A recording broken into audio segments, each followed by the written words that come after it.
Welcome to Happy Talks with Dr. Alice and Donovan. Dr. Alice Fong is a holistic naturopathic doctor and founder of Amour de Soi Wellness, and Donovon Jenson is a software engineer and founder of HowToHappy.com. Together, they're out to cause more happiness in the world. Hello, everyone. Welcome to Happy Talks. My name is Dr. Alice. This is Donovan. And today we are going to talk about ways to stop feeling guilty. So Donovan, this could go in a lot of different avenues. So I'm happy to explore different contexts of not feeling guilty. But where would you like to start this conversation about not feeling guilty? Yeah, so I think, top of mind, the first couple things that I can think of are guilt serves a purpose, right? There's a reason we feel guilty sometimes. Like there are certain actions we take that maybe we don't want to do in the future. And it's kind of like a feeling to kind of remind ourselves of this type of thing. And I think the not feeling guilty part comes when you kind of sit on that feeling for too long, right? That's when, because if you just don't want to ever feel guilty, I don't know if that's like super reasonable. It's like, I don't ever want to be sad or angry. Like these emotions come and go and they of certain kinds.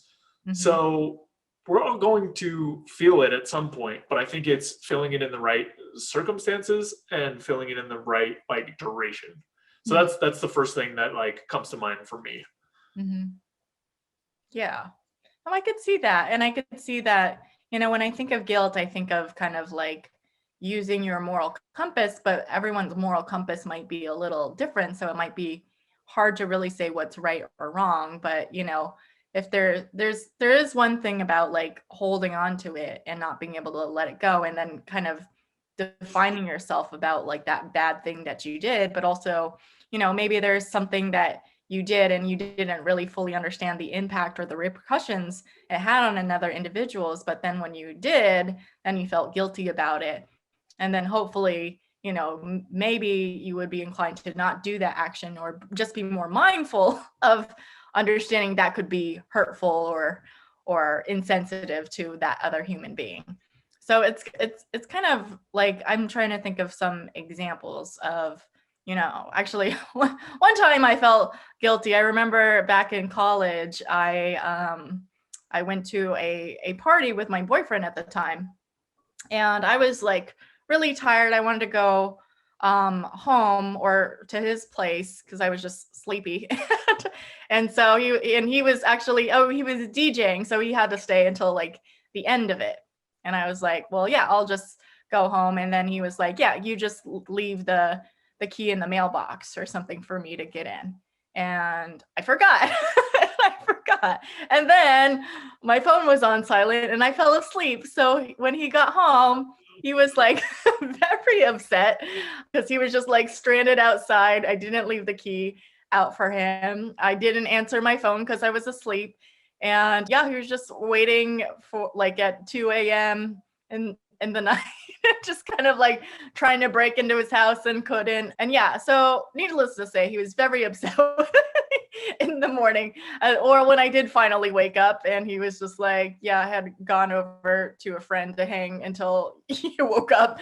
And I was like, I feel so bad. I feel so guilty. But to make up for it though, because I feel like if I did something that had an impact on another being and it really sucked, I didn't mean to like be hurtful or mindless. But yeah, I would definitely be more cautious and follow directions and realize like the future implications of me not remembering like certain things because I was tired.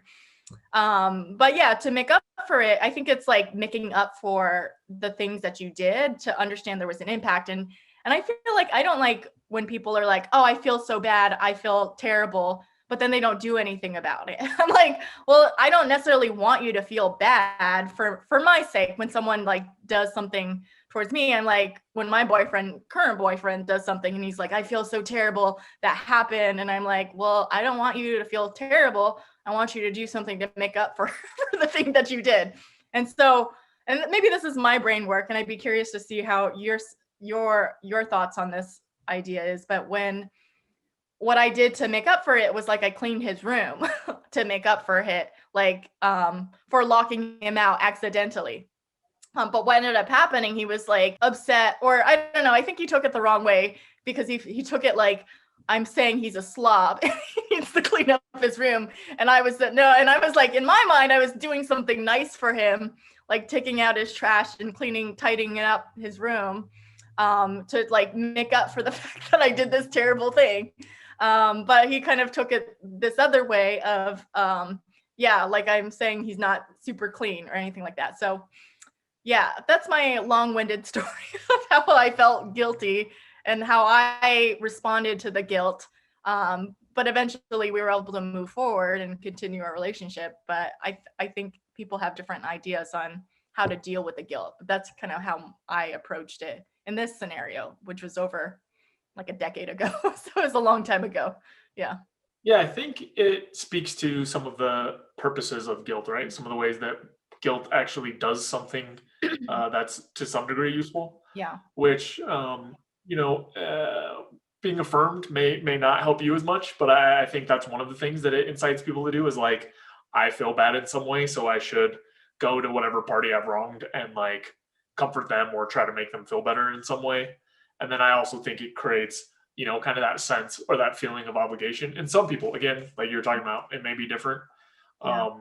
But to like do something to like make amends for whatever the wrongdoing was, whatever it was, whether it be an accident or not. Yeah. So I think that's like some of the useful pieces. And I think, kind of when we're approaching it, or like the way that I would think about it is like, okay, so let me take out the pieces of this when I've done something that are useful and Yeah. then move on, right? So because the problem I see is when people do something, they feel guilty about it, Right. and then they try to make amends for it, Mhm. and then they just carry that guilt around with them with no further intent or no action, nothing else to learn from it, right? Like they've got the learning, they did what they could to make it right, and then they still are just carrying the feeling around. Yeah. And it's that third part that like, you've kind of used the emotion. If you look for what you can learn and look for ways to make up for it, you've kind of used the emotion or like acted on the emotion in the way that it's useful. And I think like anger is a good parallel, right? Where like you can get angry over really, really dumb small things. In the same way, like you can feel guilty over like really, really dumb small things. The more useful path is like, okay, in what situations is this anger or guilt like useful? What is it telling me to do? Like what is it helping me navigate? Mhm. And I think like you were saying, I think one of the things that is useful, at least for trying to like start getting rid of that feeling, is to interact with whoever the other person is and try to make up for it. Mhm. And I think another piece of that, based on what you said, is like maybe asking around the type of actions you can take to make up for it, right? Because in what you said, like you just kind of did something that you thought would Right. make up for it, Right. and it was interpreted in a different way. Mhm. So maybe that's one extra just like little piece or caveat that I picked up from that, which is like, Yeah. if you felt like you wronged someone, maybe ask them what Mhm. it takes to make up for it. And by doing that, you'll have a much better idea of where it falls in their mind, right? Mhm. Because I think part of the guilt is like, oh no, this person, it's like reputation control, right? Yeah. It's and maybe people don't think about it that specifically, but there's some piece of it that's like, oh, I need to make sure I don't ruin this relationship with this thing I've done. So Mhm. you can ask them to make sure that that's not happening, to make sure that it's actually like going the way that you um, think it is. Mhm. Yeah, no, definitely. I think it would have made a difference if I just inquired, what, I feel terrible about this. What can I do to make up for it? And just inquiry. And, maybe it would be within reason, like the punishment fits the crime kind of thing. But actually just realized this is something I do when, my current boyfriend does something that upsets me, and then he was kind of like, I know he never intentionally tries to be a dick sometimes, but sometimes like that's like the outcome, and I give him like specific like homework assignments of like, watch this video, read this book, do this thing, and that will make up for it. And yeah, I think it's just a little clear when you can, and goes both ways. It's just being clear with your communication goes back into, how that can make up for whatever wrongdoing it has. And it is important to also see it from the other side of, realizing, that person, more or less, you don't really fully know the intention of the other person, but, I like to, if it's someone I care about and someone I know that cares about me, I'm going to assume they weren't trying to intentionally hurt me and to realize, maybe they were being kind of absent-minded and not like paying attention or focus to like the impact it had on me, and being like understanding of that, being a little compassionate and realizing that, people are human, they make mistakes, to have space for forgiveness. And I don't want to hold a grudge and make someone feel guilty. That doesn't make me feel necessarily any better. But I don't know, not everyone might agree with me. I don't know. Yeah, well, I think, on the flip side of that, I think it's prudent to kind of keep that kind of those sets of ideas in mind for yourself, right? Because I think a lot of people hold the guilt, and there's some people who hold the grudge forever, but there's a lot of people who hold this guilt with them, and they won't forgive themselves, whereas they forgive other people for doing things really Right. easily. Mhm. And there's kind of a important point there where it's like, in the same way that like you might want to think about if someone else was asking you for advice for your own problems, like what would you tell them? In the same way, like if someone had done what you did, knowing what you know, et cetera, like would you forgive them, or like what level, would you expect them to feel bad or whatever? Now, sometimes this can get miscalibrated because it can go the wrong way and be like, they should feel horrible because they really screwed me over and they don't feel bad at all. Like this is ridiculous. Like that can definitely happen. But it is one more tool that we can use to like give ourselves a little bit more space from the guilt, because I have definitely run into people who are really like carry this guilt around with them for something that the other person has forgiven them for long ago, or didn't even bother them that much in the first place. Right. Yeah. Yeah. I've seen that too, where it just can, be a weight on you, and you kind of allow, it feeds into like defining who you are and your value. If you see yourself as like, I'm this terrible person because I did that thing that one time, even though, the person forgave, and we'd like to move on. If this person really cared for you, then they would want you to like be so distraught about it, ideally, in an ideal situation. I think it's just letting go of the guilt, like realizing that, yeah, the past is the past and you can't do anything about it. And all you can do is just be a little more mindful moving forward and decide how do you want to live your life moving forward. Like the past, it sucks. It's important to acknowledge the impact it had on that other individual. It's not productive necessarily to be like, oh well, I didn't know any better, so oh well.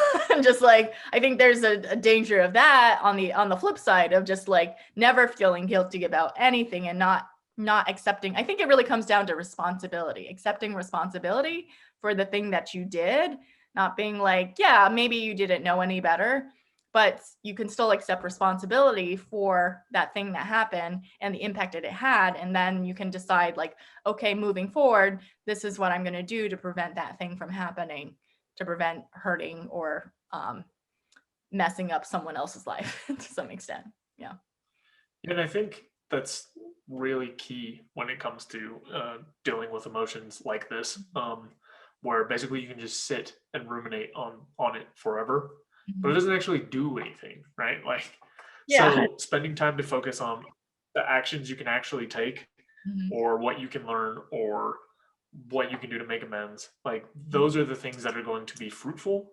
Whereas just sitting there replaying the event over and over and over and ruminating on it, um, that doesn't change anything. Like you were saying, like it's the same event. So at least for me, like just trying to work on this relationship or develop it as a whole with quite a few emotions. Again, going back to anger, like instead of sitting and just stewing on something that makes me angry, figuring out like what are the things I can actually do about it. Developing that same type of relationship with guilt has helped me to not fall into those pits and not sit there and go, "Ah, I really shouldn't have done that. I can't believe I did that. I can't believe that's what happened. I can't believe I did it," for hours. Yeah, definitely. Yeah, an example, I guess, might be um, also kind of realizing that no one's like one state of being, or no one's a fixed way of being is kind of how I'd like to define it, and be like, just like a simple example of, if a person was consistently late all the time and they show up and they're like, oh, I feel so bad, but then they're still consistently late all the time, and they don't realize, fully or maybe they do realize the impact that like people are waiting around for you to show up so we can start the meeting or whatever that might be. But realizing, and just if you kind of be like, hold this identity that I'm a late bad person, that's not productive. You can like, instead of like looking at like, okay, what actions am I taking? Okay, if I just leave 15 minutes earlier than what I think I normally should, then I should have enough of a buffer to get there on time, regardless of if there's traffic or parking issues or whatever that might be. Just to realize, you can create structures and actions, and that you don't have to be stuck in this like, oh, I'm just a late bad person and I suck, and not do anything about it. Or you can try to take actions to move forward to not have that be a reoccurring theme. Yeah, I think that's a really good point, because I've run into plenty of people who feel like certain attributes, not attributes, certain actions they take or sequences of actions are fixed in some way.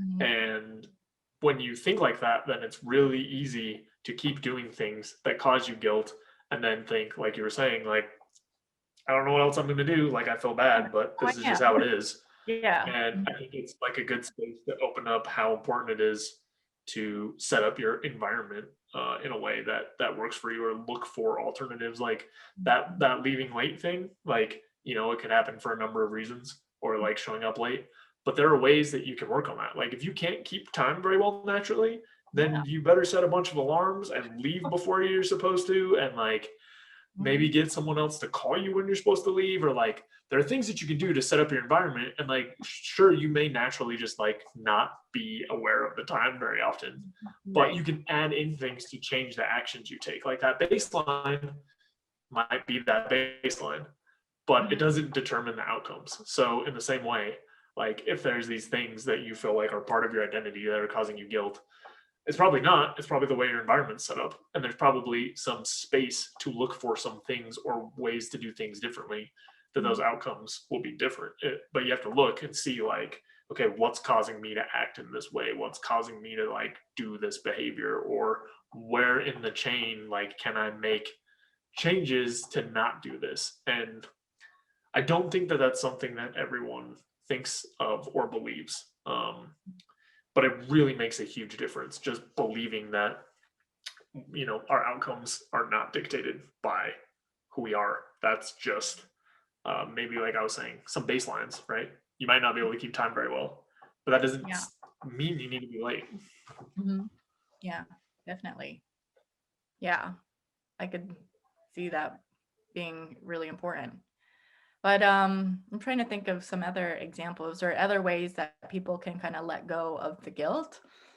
What if it's like a bigger thing? Like, what if someone cheats on their spouse or something like that? What would your thoughts be around something like that?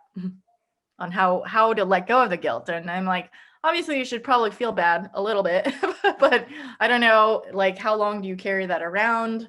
Or are you kind of repeating the behavior?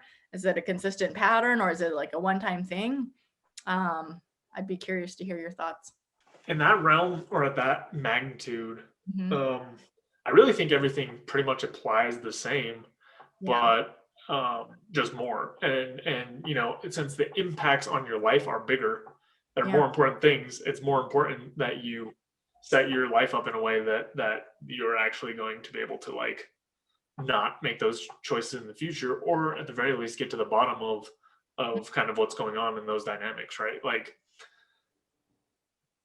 perhaps like for that person, if they let themselves go into certain environments, then that's like where that behavior is most likely to happen. Mhm. And like if you let's say that the person like, oh, when they drink too much, then something might happen sometimes, because that happens. Well, like, okay, so just don't put yourself in that situation. Like bail out way earlier. Like don't go to events where that outcome is likely to be the case, or where you're likely to be in that situation.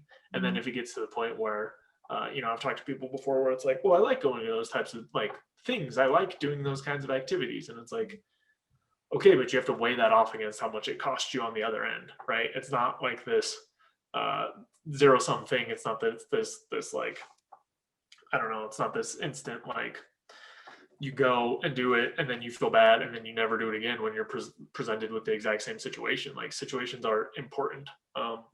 And just like what opportunities are in front of us heavily dictate what kind of actions we take. In the same way, like if you don't want to drink and you keep alcohol in the house, like that's a bad move. Like, and maybe you drink and feel guilty about it because you're trying to stop, but like you're making those decisions at the hardest point, which is when it's right in your face, right? When you're opening the cupboard and it's sitting right there and you're looking at it, like that's the hardest time to make the decision. So at the same scale, but bigger, like if you have things that are seriously impacting your life, you really have to sit down and figure out what situations get you into something like that.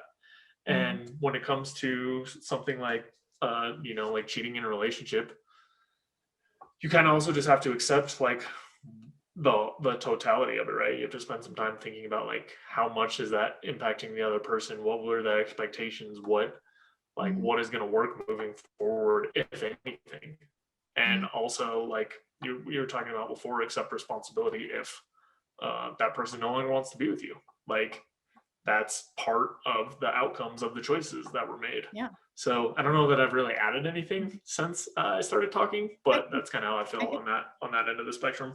Yeah, I think you brought up like two really good points of just like, one, shifting your environment, paying attention to your environment, that kind of makes you more conducive to do those not so great actions or behaviors that lead to you feeling guilty in the first place.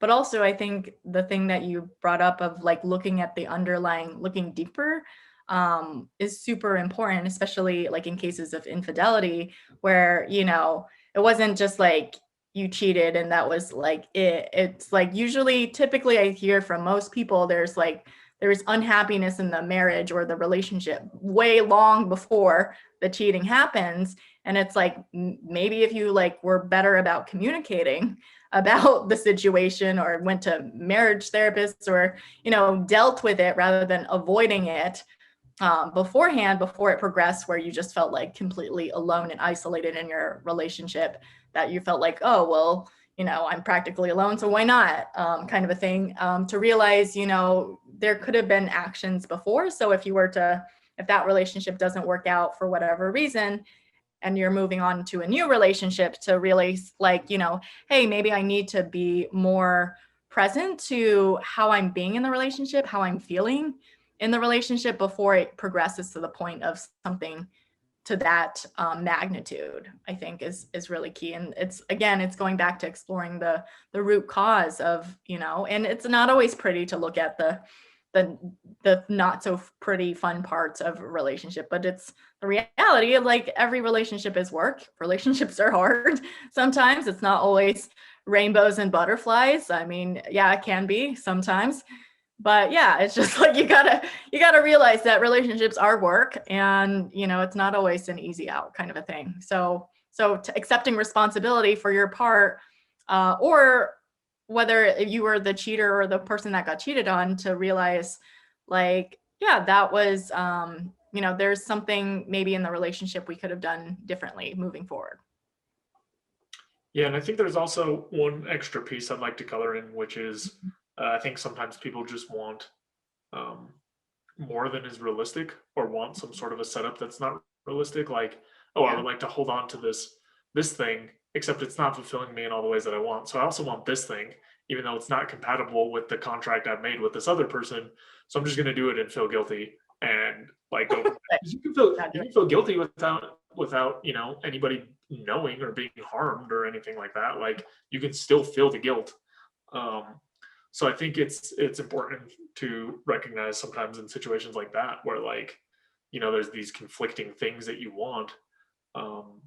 You can take a path that like ruins relationships. And this isn't just for like cheating type of thing, but there are other situations. But like sometimes you just have to like do difficult parts of things. And like, you can do it the worst way, which is do something you feel guilty about and then let it build up and then wait till that explodes at some point down the future, or the feeling just builds up in yourself to the point where it's like unbearable.